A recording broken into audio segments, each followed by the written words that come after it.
Hello and welcome back to Good Game Nation, where we bring you all things TCG. My name is Preston. I'm here with Sam. Say hello. Hello, it's episode three. Is this three? I don't know the order we're doing dropping these in. For me, it's episode three. Probably in order. Yeah, episode three. If you can't tell already, we are doing color review this in these next few days, and we're on to blue this on this one.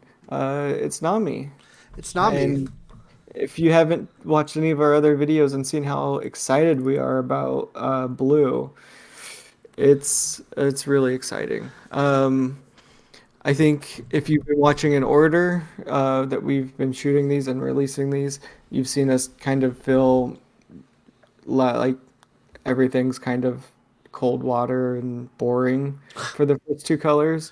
Uh, and in comparison to what we're getting here, this is steamy hot, incredible addition to all blue decks.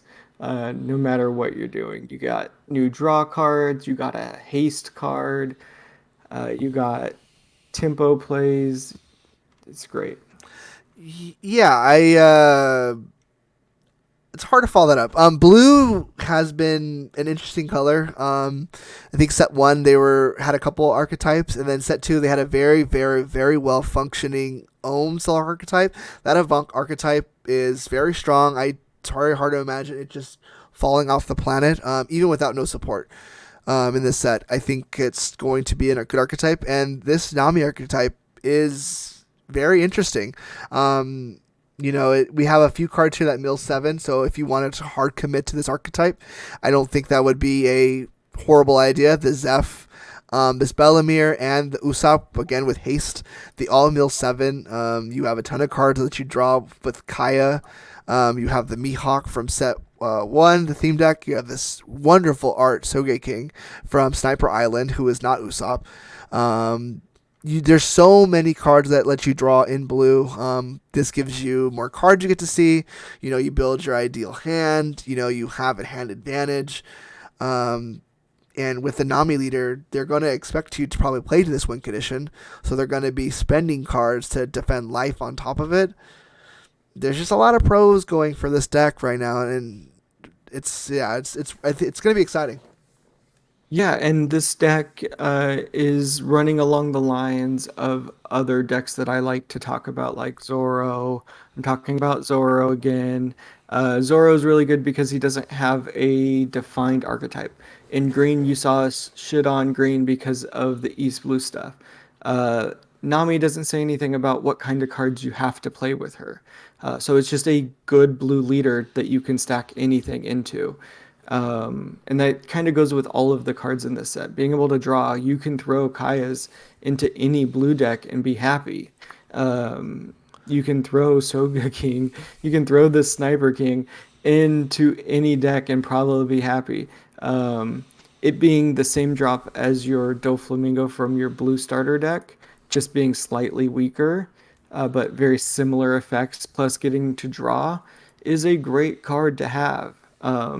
So you can definitely pull from anywhere from all of set one to set two with Impel down and make a deck that is scary. That, like Sam was saying, they're going to be committing to not letting you get those mill sevens off. That means they have less counter in hand for you to drop a Mihawk.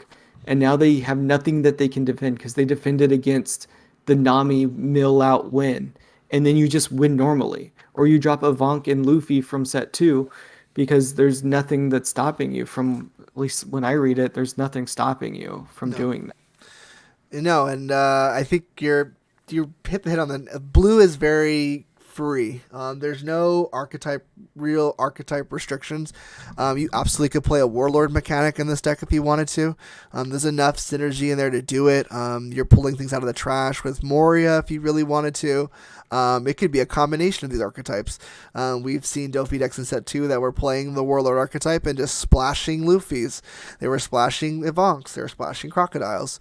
Nami can be a couple of these mill cards and then just be hypothetically the Dofi deck. It could just run very similar cards, but you have the option to win with this deck out mechanic, and I think this offers Maybe not a mechanical, not card mechanic style. It's another game sense style where you're just creating more confusion.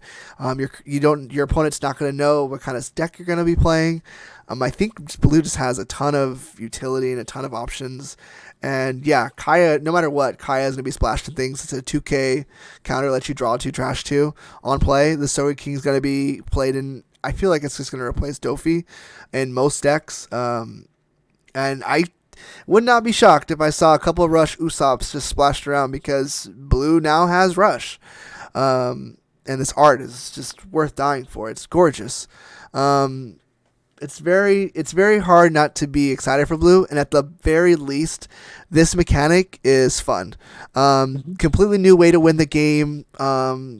Very cool, brave mechanic from Bandai, especially. And for me, it's going to be the most fun deck to play in set 3, and I can't wait to play it. Yeah, absolutely. And I hope that you get more support in the upcoming sets for this because that will be incredible. Another thing that I always talk about, I always come back to, is that I played Lightsworn and Yu-Gi-Oh! I am totally comfortable What? with sending stuff off the top of my deck to win games. If we had something that was like on discard from the top of your deck play in the next set, that would be incredible. A Vonk would want Um, that one. yeah, because you have a bunch of different stuff. You also have Sledgehammer, which is a one cost plus 4K. It has a discard stuff, so it's a little expensive. When I always try to think of things that we've already mentioned was like a rough play, and anytime we have anything that discards from hand, we consider it pretty pricey. Besides the Dawn cost, because you lose that card. You can't use that for counter. You can't use that on the board anymore. It's gone. Um, uh, One of the last things I can think of off the top of my head is the Usopp Pirates.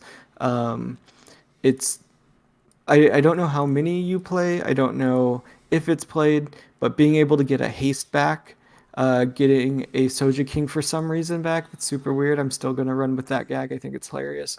Um, just being able to get one of these two back towards the end game, if they think, oh, they milled out all of their Usopps, I don't have to worry about haste, and you play this and you're able to play the haste now. It's a great combo. Um, I don't know if Goemon gets played, but when it's on board and you do damage to mill, it also mills an additional three, uh, which I don't know if it gets played, but if you go straight out full force, all gas, nothing else, just playing mill to lose, to win, uh, it would probably see that deck also. Um, Oh, you absolutely commit to the mill. Like, there's enough draw here in blue. You could hard commit to this, spend a lot of cards in your hand to mill, and then play the Avonk, draw 3 cards, and maybe you roll a Luffy, maybe you roll a Crocodile. There's a lot of ways to draw in this deck. You have a lot of stall. There's a lot of things that bounce. Nojiko is specific to the Nami leader. You can bounce a five or less owner to owner's hand. Yeah, there's just so much here, and this card says you could draw 2 cards. There's a lot of things here. I think it's going to be a fun archetype, and again, it will only get better. It's not tied to East Blue or anything like that. It's its own little thing. So anytime a card comes out that says draw a couple cards, draw 3 cards, hey, that Nami deck got a little better. Next yep. set, maybe another card says draw a card every time it attacks. Hey, the Nami deck got a little better. There's the Boa Hancocks from the last 2 sets that say when it attacks, draw a card. Nami deck, a little better. Mhm. This is a core mechanic, drawing cards, so I'm expecting to continue to see this. So, just if it's not good right now, it's just hard for me to imagine because it's going to be a ton of fun to play. It's going to continue to get better. So, very exciting for Blue.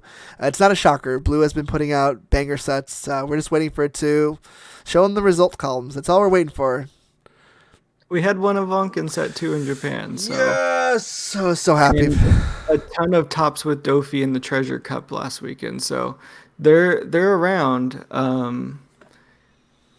It's only a matter of time before we see how Japan takes this Nami deck and starts just blowing the meta apart with it.